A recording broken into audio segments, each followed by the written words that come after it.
As my basketball coach once told me, Luke, if you don't sit straight, you can't grow straight. And in today's episode, we're going to talk all about how to straighten the branches of your apples, because if they don't start straight, they're not going to grow straight, and then you're going to have them locked in place. They're never going to yield well, and we're going to talk all about it. And we're also going to talk about how to train them with a very simple little tool called a clothespin. Let's go. So we always talk about when your fruit trees are growing, that getting the main trunk to grow straight is the most important part. And that's true. We do a lot to make sure that our trees are straight as possible, because obviously if they're leaning in one direction, that's going to make them off balance. They're more likely to tip over or to break under heavy fruit loads or ice build up in the spring, or even heavy strong winds and storms. A straighter tree, they're more balanced. The center of gravity is more centered. And so it's very important that they grow straight. But what's even, I guess, probably equally as important is the branches. Your branches need to be straight. If they're growing at a sharp angle, like in the case here, we have a main central leader growing up. And what you'll notice is that we have a branch here that's growing off at a real sharp angle. That's not good.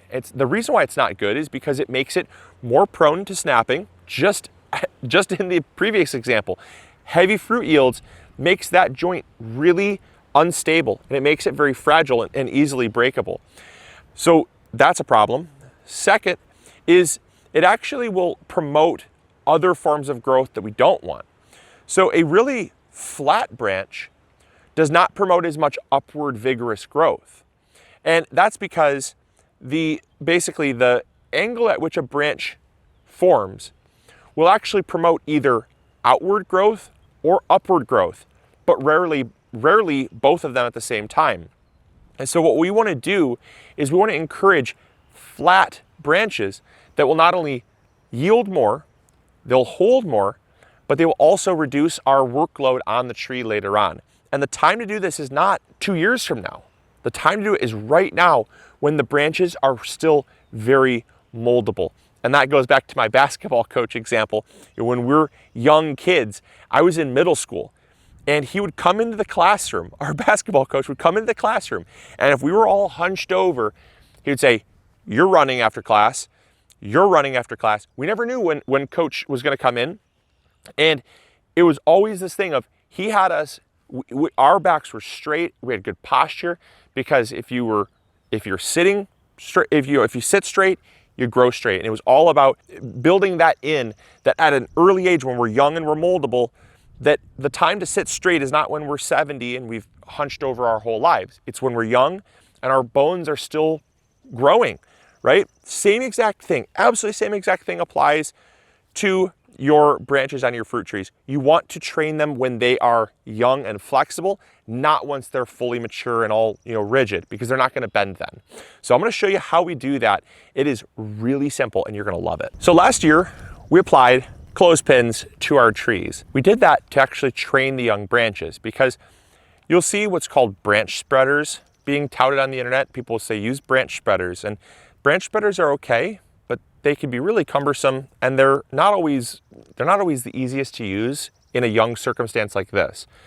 Branch spreaders are for branches that typically get too long and they're just kind of unmanaged. What we want to do is we want to make it easy on ourselves as gardeners and as tree growers, because the earlier we catch it, the easier it is.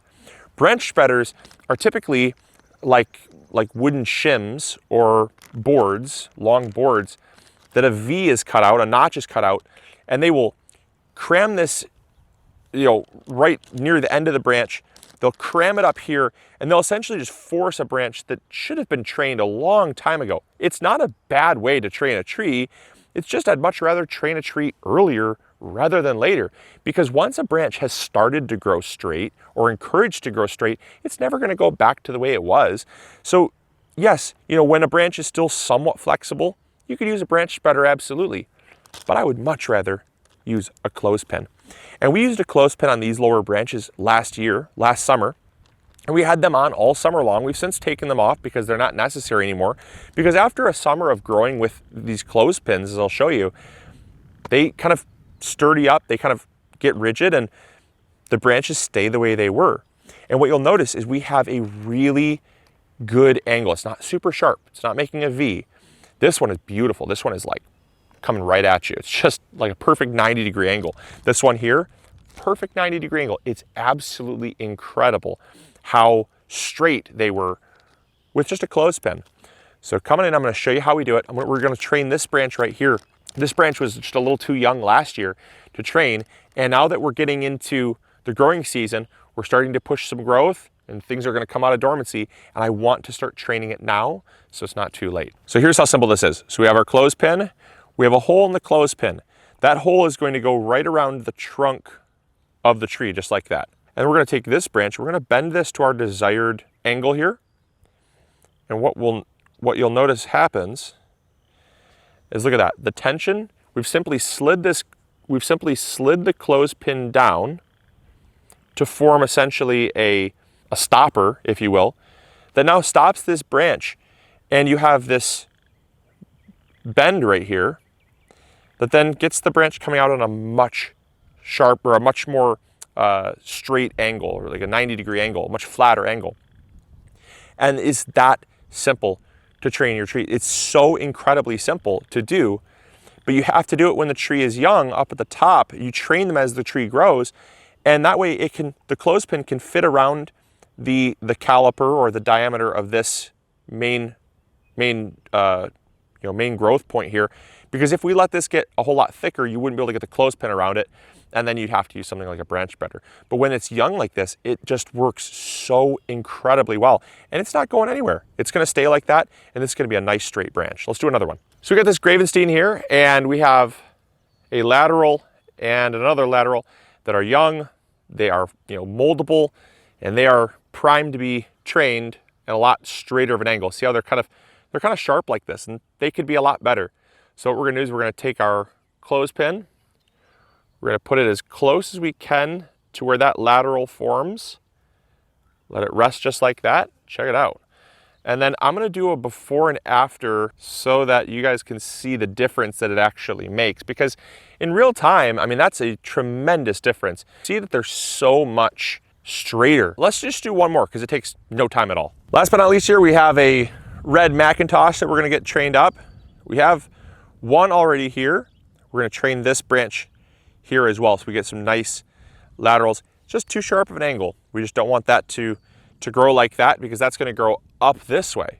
And we want it to grow out this way, right? Big difference. Huge difference. So what we're going to do is we're going to bend it. We're going to open the clothespin. We're going to put it as close as we can. Put it as close as we can. I'm going to have to adjust this one here real quick. So we're going to move it as close as we can to that growth point. There we go. Beautiful. I'm going to come in here with this one, and I'm going to train this one just like that, just as it was. So much better. Here, here. Like that, don't like that. And it's that simple. I mean, literally, we're talking, you can go through your orchard with a thing of clothespins when the trees are young. Don't wait for the branches to get like, the 1/4 inch in diameter, 1/2 inch in diameter. It's so much more work. It's so much more work. Do it young. Do it just follow the tree up as it grows. Start when the tree is like 3 feet tall. Start then. Why wait for the tree to get 1/2 inch in diameter, 3/4 inch in diameter? At that point, it's too late. At that point, you have to use spreaders. At that point, you have to, and we'll do another video on it. There's lots of cases where we need spreaders, don't get me wrong, but I would much rather just go with a clothespin, clip, and go. It's simple, and you can buy these suckers in bulk. We bought a bag off Amazon for 500 500 clothespins for like $50. I mean, it's a no-brainer. It's an absolute no-brainer. They're so incredibly cheap, and they do last from season to season, as long as some do degrade a little bit. But as long as you take them off at the end of the season, you could use them for another season, no problem at all. It's so inexpensive for the long-term benefit that these branches will have for the next 50 to 75 years. You're going to set yourself up for success way in the future by just taking a few minutes right now with some paper clips, some clothespins, I mean. With some clothespins. You know what I mean? Anyways, it's so simple, but yeah, you know, we'll show you guys how to use spreaders as well. But I hope you guys enjoyed. I hope you all learned something new. It's the simplest little tools, you guys. It's the simplest little tools that sometimes make the biggest difference in the garden. So I hope you guys enjoyed. Hope you all learned something new. If you did, make sure to throw a comment in the comments box down below what you learned, and if you enjoyed. And if you want to see more videos like this, remember to subscribe, like this video, and we'll catch you all on the next episode. As always, this is Luke from the MIgardener channel, reminding you to sit straight and grow straight, grow bigger. We'll catch you guys later. See ya. Bye. Hey, thank you so much for watching today's video. I really appreciate it. If you enjoyed, consider clicking this one. You'll probably enjoy it just as much. I want to thank you for your viewership, because without it, this channel would not be as amazing as it is. Also, if you haven't subscribed, consider subscribing. It's free, and we upload videos every Monday, Wednesday, or Friday. We also have vegetable seeds, fertilizer, or tools. If you need any of those, consider visiting MIgardener.com. Links will be in the description box below. We've got you covered. And as always, we'll see you all in the garden. Take care. Bye.